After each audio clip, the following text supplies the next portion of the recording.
자, 우리 신라는요, 천년의 나라라고 합니다. 자, 신라 천년의 역사 중에요, 이제까지 고구려 백제와 경쟁하며 700년 보냈습니다. 그 남은 300년을 두 등분 낼 수 있어요.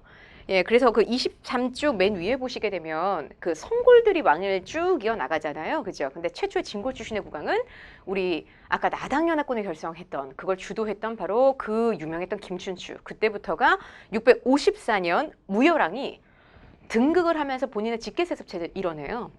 자, 그래서 우리 신라 중대사회는 그때부터가 시작이 되는 건데, 이 무열왕이라는 사람이 최초 진골 출신의 왕이에요. 그리고 그때부터 직계세습체제를 이뤄내요. 직계세습체를 완성했다는 건 왕권이 그만큼 안정되고 강화가 됐다는 얘기죠. 자, 그렇게 해서 바로 무열왕의 직계세습이요. 이 무열왕은 그 전이었던 반드시 성골들만 왕위를 이어나가야 된다는 룰 때문에 여왕이 등장했던, 그래서 7세기에는 선덕여왕, 최초의 여왕이었잖아요. 선덕여왕이 등장하고 그다음에 진덕여왕이 등장을 했었는데, 그 진덕여왕 때 왕실 직속의 비서실이 만들어집니다. 그 왕실 직속의 비서실이 집사부라는 건데요. 집사부의 장관이 시중이에요. 그러니까 오늘날 따지면 대통령 비서실의 비서실장이라고 보시면 돼요. 그래서 정말 국왕의 최측근이 되는 거죠. 집사부 시중의 권력이 강화가 되는데, 자, 이러면서 자연스럽게 약화되는 건 화백회의와 상대 등의 권력이 되겠습니다. 자, 이게 바로 이제 무열왕, 삼국통일의 완전히 모든 발판을 다 마련해 놓은 사람이 되겠고요. 그 완성이 바로 문무왕이 되는 거죠. 삼국통일을 완성시킨 사람. 자, 아들 문무왕이 삼국통일을 완성하더라. 나당전쟁을 최종적으로 승리로 이끌어내면서, 그래서 자기는 죽어도 이 왜구로부터 통일된 나라를 지키겠다. 그래서 경주 앞바다에 뿌려졌어요. 그래서 대왕암이라는 수중 왕릉으로 유명한 사람이 바로 문무왕이 되겠습니다. 이제 문무왕은 지방 세력을 감시하기 위해서 바깥에다가 지방간을 감시할, 지방 세력을 감시할 감시관을 파견했다 그러거든요. 이름은 외사정입니다. 자, 외사정을 파견해서 지방 세력을 감시하더라. 자, 이 문무왕의 아들이 바로 신라 신문왕인데, 신라 중대사회는 전제 왕권이 최고조로 강화되고 나라가 안정된 시대예요. 그러니까 옛 고구려와 옛 백제 사람들을 다 끌어안고 평화롭게 살 수가 있었겠죠. 그 전제 왕권이 강화됐던 신라 중대사회 중에서도 전제 왕권이 최고조로 강화됐던 그 최고 전성기가 바로 신라 무열왕의 손자이자 문무왕의 아들인 신문왕이에요. 신문왕이 왕이 되던 해에 진골들의 반란이 다다다다 터집니다. 자, 문무왕이 조금 삼국통일 시킨 이후에 토지도 떼주고 노비도 떼줄 줄 알았더니 신라 진골들을 상대로 하나도 안 하고 죽었어요. 그럼 신라 진골 귀족들은 다들 이렇게 손 좀 내밀겠죠? 그 손 내밀고 있던 그 많은 진골들 중에 제일 먼저 김흠돌에 나는 아주 강력하게 진압하거든요. 김흠돌을 제일 먼저 처단하는데 바로 이 김흠돌이 신라 신문왕의 장인어른이에요. 그러니까 장인어른 앞에서도 가차없는 강력한 카리스마를 보여줍니다. 그러니 김흠돌을 제일 먼저 잡아 죽인, 자, 그 정말 되게 냉혈한이죠. 되게 냉정한, 예, 그 삽이 바로 신문왕. 오히려 김흠돌의 난을 강력하게 진압한 게 나머지 왕권 강화책을 더 드리블할 수 있는, 예, 배경이 됐다라는 거예요. 당시가 삼국을 통일했을 때가 국경이 대동강이었습니다. 국경이 대동강. 평양을 관통하는 강이라 그랬죠. 자, 평양 관통하는 바로 대동강 아래로 전국을 구주. 그 다음에 신라는 여기에요. 수도 금성에서 단 한 번도 수도로 옮기지 않습니다. 수도를 단 한 번도 옮기지 않아요. 대신 작은 수도 5개를 더 두게 될 텐데, 하나가 북원경입니다. 이 북원경이 바로 원주예요. 강원도가 되겠죠. 자, 그리고 이제 충주로 갈게요. 충주로 가게 되면 중원경이 있습니다. 그 충주는 5세기 고구려 장수왕 때 충주 고구려비가 세워진 장소기도 해요. 그죠? 그 다음에 이 중원경 같은 경우는 삼국통일 이전부터 굉장히 중요한 도시였어요. 예, 중원경. 그 다음에 또 옆에 서원경이라고 청주인데요. 이 서원경 정주는 훗날 고려시대 때예요. 지금 현존하는 그 세계에서 가장 오래된 금속활자본 직지, 심체, 요절. 고려시대, 고려 말에 만들어지는 거죠. 현존하는 가장 오래된 금속활자본, 바로 직지, 심체, 요절이 간행된 곳이, 예, 서원경. 그러니까 청주에 있는 흥덕사라는 절이기도 합니다. 그래서 청주는 지역 문제로 이 서원경과 한마디로 신라 오소경 중 하나였다는 것과, 그리고 꼭 빼놓지 않고 나오는 게 그 직지심체 요절이었어요. 자, 또 하나가 바로 남원경, 남원 되겠고요. 또 하나가 바로 김해 금강경 되겠습니다. 이렇게 해서 바로 오소경이 이렇게 각자 자리 잡고 있는데, 이 오소경마다 지방 장관들을 파견해 놓고 옛 고구려와 옛 백제 귀족들을 계속 감시하는 거죠. 그래서 지방 세력의 성장을 감시하고 수도의 편대성을 보완하겠다라는 이제 두 마리 토끼를 동시에 잡는 그런 의미이기도 했습니다. 구주 우소경에. 그다음에 이제까지 신라 진골 귀족들에게 지급되고 있던 이런 토지를 가감하게 폐지해요. 그럼 노급은 어떤 의미의 땅이냐면 이 나라 전체 땅의 세금은 왕이 걷었을 수 있어요. 근데 왕이 세금을 걷는 권리, 수조권이라는 걸 귀족들에게 양보하는 거예요. 그래서 진골 귀족마다 지정을 해주는 거죠. 그 땅에서 나는 세금을 네가 걷었어라. 세금을 네가 걷었어라. 우리 그거 수조권이라고 합니다. 근데 단순히 수조권 주는 제도가 노급의 특징이 아니에요. 왜냐하면 수조권 주는 제도는 조선시대까지 있기 때문에 전혀 놀랍거나 특이하지 않아요. 그 땅 안에 살고 있는 농민들을 노동력이라 그러죠. 징발해 먹을 수 있는, 그러니까 노동력까지 이용해 먹을 수 있는 이런 권한이 주어지니까 노급이 너무 막대한 권력이 되고 있던 거예요. 근데 이 노급을 가감하게 폐지합니다. 오로지 이것만 지급하거든요. 그럼 관료전이라는 건 무슨 의미냐? 요거 뺀 거예요. 오로지 수조권만 준 게 바로 관료전의 의미입니다. 그래서 수조권 플러스 노동력 징발권까지 같이 주고 있던 노급을 가감하게 폐지하고 오로지 관료전만 지급하더라 이랬고요. 나라 수도 금성을 방어하는 중앙군이 구서당 되겠어요. 9개 부대. 근데 이 깃발 색깔이 다 9개 부대가 다 상징하는 색깔이 다른데요. 검정 깃발을 들고 나오는 부대가 말가린들로 구성이 돼요. 거기다가 황금 색깔, 빨간 색깔 들고 나온다. 강렬한 색깔 들고 나온다. 그 고구려 옛 군사들이거든요. 자, 고구려와 백제와 그다음에 말가린들까지도 자, 이 민족 융합군, 이 구서당이라는 건 민족 융합군의 성격을 갖고 있어요. 민족 융합군의 성격을 갖고 있는 중앙군 구서당의 지방군은 10정입니다. 자, 우리 국경지방의 한주라는 지역이 가장 넓은 지역 차지하고 있는 거 보이시죠? 한주에 바로 2개 정이 배치가 되고 나머지는 1개 정씩이 배치가 돼요. 그래서 지방군은 10정 체제더라. 그 다음에 나라 최고의 유학국립대학으로는 국학. 제가 고구려의 태학이라는 것을 설명하면서 그 유학이라는 그 학문이 가지고 있는 가치, 바로 임금을 향한 충성이다. 이렇게 말씀드렸어요. 나라 유학국립대학은 제일 중요합니다, 진짜. 통일신라에 지금 국학 나왔어요. 이따 발에 주자감 나올 거거든요. 고려 시대로 가면 국자감이에요. 고려 국자감이 고려 말에 이름이 바뀌어요. 성균관으로. 그게 조선시대 계속 이어지는 거잖아요. 그러니까 고구려의 태학, 지금 통일신라에 국학 나왔어요. 통일 이전의 신라나 통일 이전의 백제는 뭐 전해지는 교육기관이 없습니다. 그러니까 고구려의 태학, 그리고 지금 통일신라의 국학, 발에 이따 나올 주자감, 자 그리고 고려의 국자감, 국자감 이름 바뀌는 성균관, 요 5개만 암기하시면 일단 유학국립대학은 다 잡는 거야. 중요했어요. 그리고 아버지 문무대왕의 은혜에 너무나 감사드립니다. 가문사란 절을 만들었다고 하는데 지금도 그 가문사의 그 예터에 3층 석탑이 전해집니다. 가문사지 3층 석탑. 누구 은혜에 감사드린다고요? 자, 신라 문무대왕의 은혜에 감사드린다라는 의미죠. 이후 성덕왕 때로 가게 되면 성덕왕 때까지 전성기는 계속 이어지는데 일반 백성들에게 정전을 지급했대요. 이건 일반 백성들이 개간해서 일궈서 농사지대고 있던 땅, 이걸 어느 유력한 귀족들이 나타나서 임의대로 뺏어갈 수 있죠. 권력을 앞세워. 그러니 일반 농민들에게 그 땅이 네 사유지가 맞다라는, 너의 소유가 맞다라는 소유권을 인정해준 땅이라고 생각하시면 돼요. 소유권을 인정한 땅, 인정받은 땅. 그래서 일반 백성들에게 정전을 지급한 건 그 정전을 이제 소유하게 되는 사람들은 이제 국가에게 세금을 내면 되는 거죠. 자, 정전을 지급하게 되더라. 아들이 경덕왕인데 아들 경덕왕 때 야, 불교 문화는 최고조에 이르게 됩니다. 우리 통일신라가 최고로 자랑하는 불교 문화재 하면 불국사와 그 옆에 석굴암이에요. 불국사는 지금도 시험 문제 진짜 많이 나오는 그 불국사 3층 석탑, 일명 석가탑. 그리고 옆에 있는 다보탑. 이게 이제 불국사를 대표하는 거죠. 그리고 그 불국사 올라가는 길에 더 올라가면 자, 석굴암의 본전불이 있죠. 통일신라가 자랑하는 최고의 불교 문화재가 이때 다 완성이 돼요. 근데 노급이 다시 부활한다 그래요. 그러면 다시 진골들의 권력이 살아나고 있다는 얘기예요. 자, 왕과 진골은 대립될 수밖에 없어요. 그죠?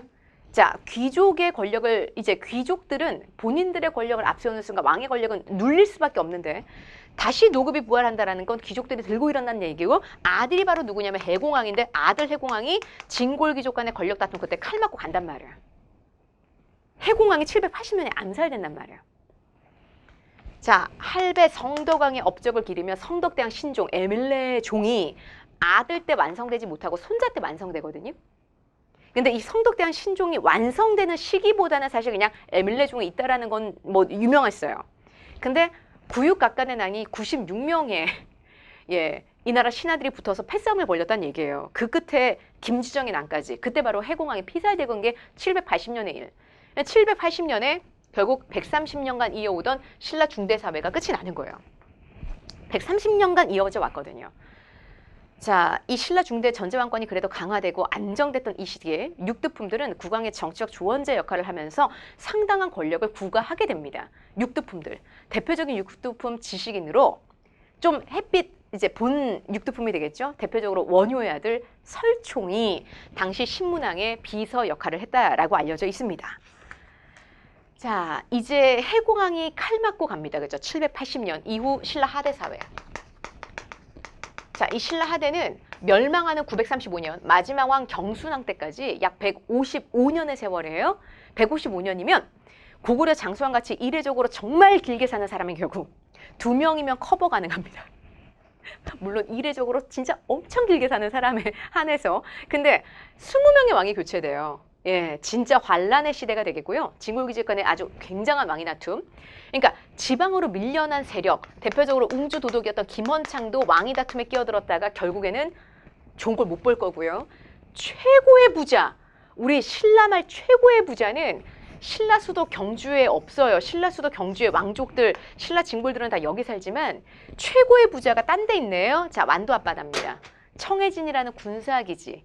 여기에서 해상무역을 다 장악했던 바다의 왕자, 해상왕 장보고. 아니, 해상무역을 다 장악했으니 돈이 얼마나 많겠어요. 근데 이 남자 장보고가 아무리 돈을 많이 쌓아도 이 신라라는 나라는 굉장히 대단한 골품제도라는 그 신분제도 하에서만 움직이게 되는 거고, 골품제도 안에, 그래서 장보고는 어디에 속하는데요? 나라 최고의 부자라서. 나라 최고의 부자라서 아무데도 안 속해요. 반드시 이 골품제도라는 건 신라 수도 경주에서 태어난 사도분 되게 불쌍해 보이잖아요. 불쌍하지 않아요. 그들도 신라 수도 경주에서 태어난 귀족이에요. 신라 수도 경주에서 태어나야지만이 일단 골품제도 하나 들어간다니까요.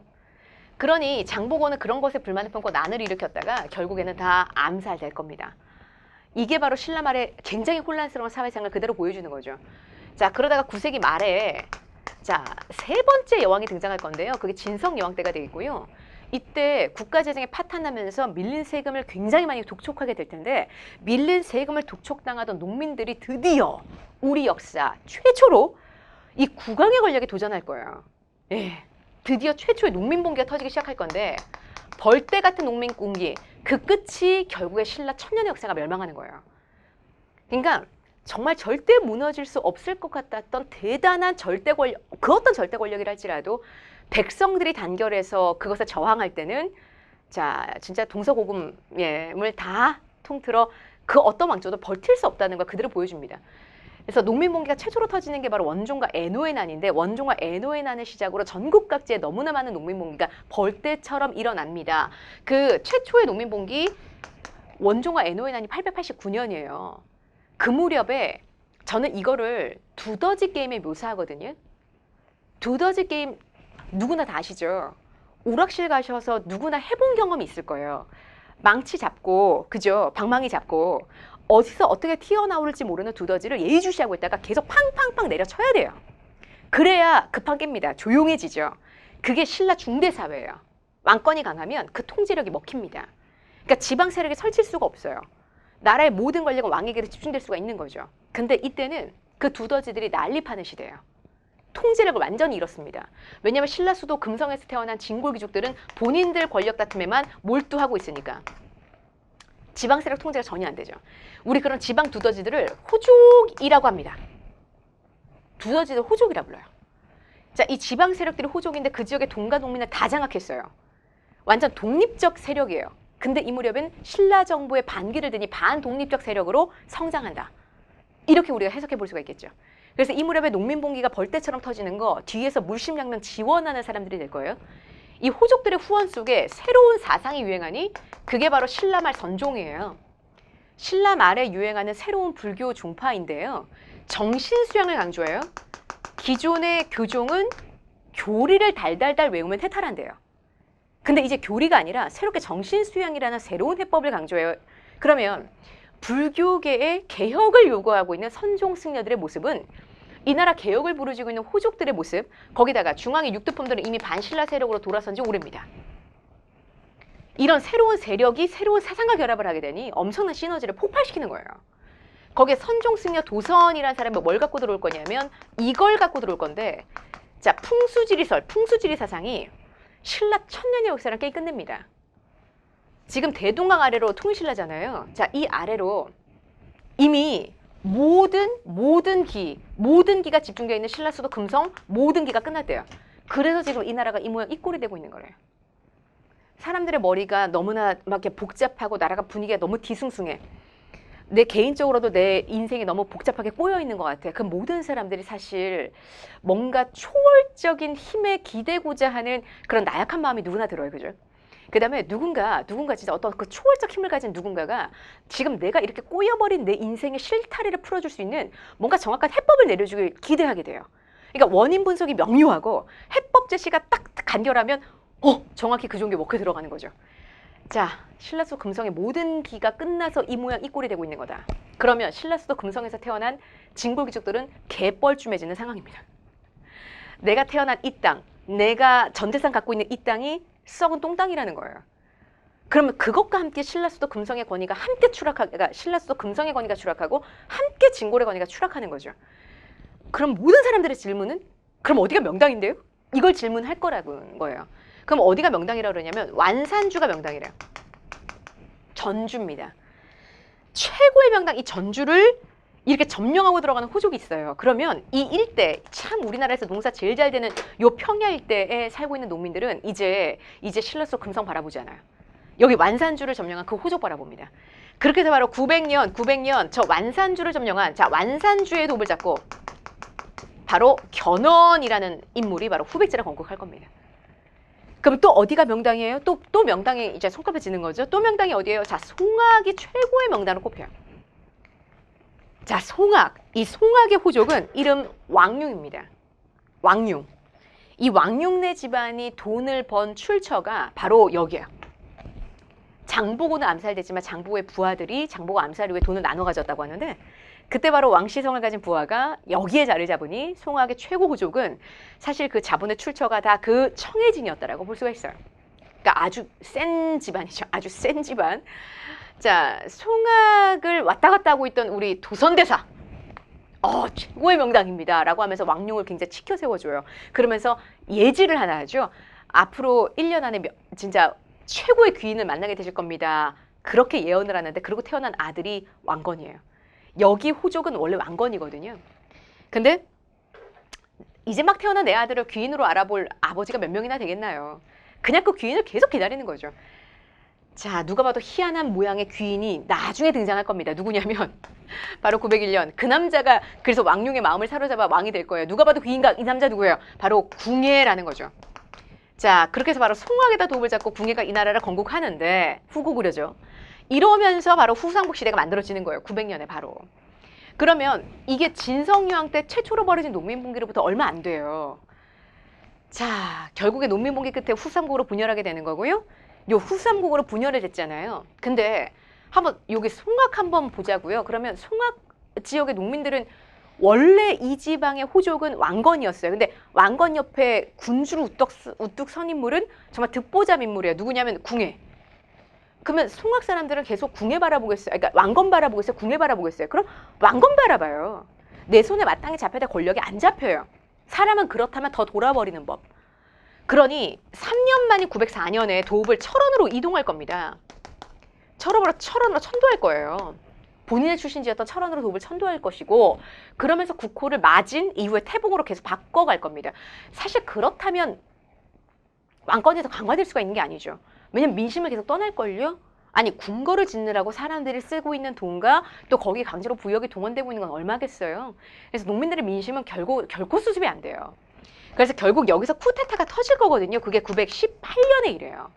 918년 철원에서 당시 도읍이었던 철원에서 쿠데타가 터질 건데, 그게 바로 왕건의 고려 건국이 될 거고요. 왕건이 철원에서 918년 궁예를 몰아내는 쿠데타를 성공시킨 이후 이듬해 919년 다시 본인의 출신지인 송악으로 도읍을 이동할 겁니다. 그게 이제 후삼국의 전개 과정인데 그거는 자연스럽게 왕건의 고려 파트로 연결이 되겠죠. 우리 뒤에서 또 보도록 하자고요, 그거는. 자, 한편 여기 대동강을 연계로 위에 들어선 나라 하나 있습니다. 발해였어요. 자, 발해는 누가 건국했냐면 대조영입니다. 2대 왕이 누구냐면 무왕이에요. 자, 3대 왕이 누구냐면 문왕이에요. 아버지, 아들, 아들이거든요. 근데 대조영, 그 다음에 2대 왕 무왕, 그 다음에 3대 왕 문왕. 2대 왕은 싸우는 사람인데 3대 왕은 글을 쓰는 사람이래요. 이 싸울 문자와 그럴 문자가 사실 한자어로 완전히 대비되는 단어잖아요.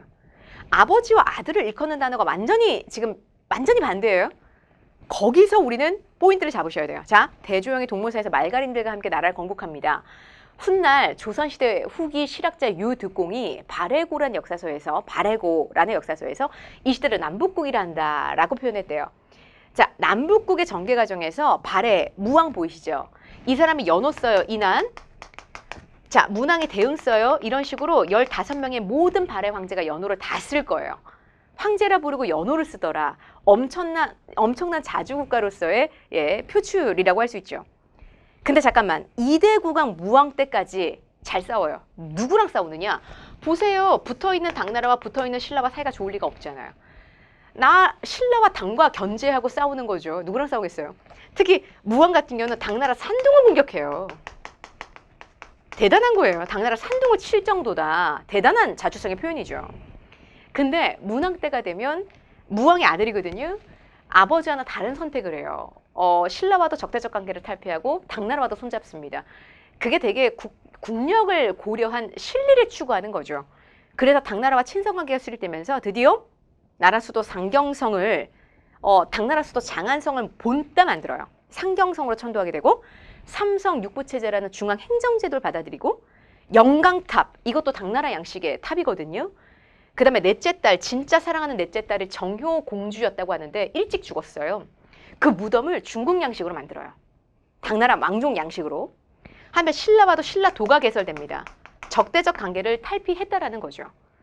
그러니 10대 국왕 선왕 때 9세기 전반 때로 가면 최고 전성기, 영토가 어마무지해집니다. 거기 영토 보이시죠? 그러니까 해가 뜨는 동쪽에, 그죠? 해 뜨는 동쪽 바다에 융성한 나라 해서 선왕 때 최고의 전성기 해동 성국이라 불렸다고 하고요. 자, 오경 15부 62주라는 지방 행정구역도 그때 다 완성됐다고 합니다. 아까 통일신라는 9주 5소경이었죠. 발해는 오경 15부 62주였다 그래요. 62주로 행정구역이 정비가 됩니다. 이렇게 잘 나가던 나라인데 926년에 멸망당해요. 거란의 침략으로. 자, 926년에 멸망당했다는 건 이미 왕건이 지금 이때 나라를 이렇게 고려를 세웠어요. 그렇게 해서 왕건의 고려로 흡수되어 살 겁니다. 왕건의 고려로 흡수되어 살게 될 것이다. 자, 이 나라는 발해가 고구려를 계승한 나라잖아요. 일단은 지배층이 고구려인들이에요. 고구려 부흥운동 결과 만들어진 지배층의 고구려인이라는 점, 또 일본에 보낸 국서에 이 문왕 때 국서도 나오고 무왕 때 국서도 나오거든요. 근데 본인들을 이제 고려국, 고려국왕이라고 지칭합니다. 또 고구려 문화와도 유사한 점이 많았는데 그 25쪽에 보면 발해 문화는 당과 고구려의 양식이 반반 섞였어요. 그래서 고구려 문화를 기본적으로 계승했죠. 돌사자상이나 또 모주림 천장구조나 그 모주림 천장구조라는 건 무덤을 만들 때 방처럼 만들어요. 벽화를 만들 수 있게끔. 그때 천장을 이렇게 가운데로 위로 뽕 파는 거예요. 그러면 천장이 그냥 밋밋한 게 아니라 가운데로 올라갈수록 높아지죠. 굉장히 화려해져요. 이게 고구려가 보통 모주림 천장구조라는 걸 하게 되는데 발해가 그대로 따라합니다. 그래서 아까 문왕의 넷째 딸이 정효공주인데 둘째 딸이 정혜공주예요. 둘째 딸 정혜공주면은 고구려 양식이었다고 하고요. 또 쌍부처가 두 명의 부처가 나란히 앉아 계시는 이불병자상 같은 것도 고구려 양식을 그대로 계승한 거. 하면 당나라의 영향을 받은 것도 있는데 수도 상경성, 그 앞에 직선으로 쫙 뻗어진 대로 그 주작대로에 가장 이 나라에 잘 나가는 상인들이 모두 모여들어 장사했다고 하거든요. 이거 그다음에 정효공주면 내려가는 왕족들의 무덤, 또 영광탑, 거기다 중앙행정제도 삼성 육부제도까지 우리는 이렇게 정당성의 최고 귀족회의였어요. 예. 정당 최고 귀족회의, 그 다음에 삼성 육부체제 그 아래로 보시게 되면 맨 아래 주자감이라고 보이시죠? 이게 최고의 유학 국립대학이야. 최고의 유학 국립대학 주자감까지. 물론 운영과 명칭은 되게 독자적으로 운영했지만 그래도 기본 토대가 당나라 양식이야. 이렇게 해서 삼성 육부 체제까지 보셨습니다. 발해 문화는 이렇게 반반의 성격을 갖고 있다는 거죠. 자, 이제 고대 국가 정치사는 다 끝이 난 거예요. 이제 고려로 정치사 넘어가게 되고요. 자, 경제사회 문화, 보너스 트랙 같은 이제 또 강의가 바로 이어지게 되겠지요. 특히 고대 문화가 출제 비중이 되게 높으니까 문화사 파트 같은 경우는 정말 눈 크게 뜨고 보셔야 될 거예요. 자, 이제 이후 강의 또 이어갈게요.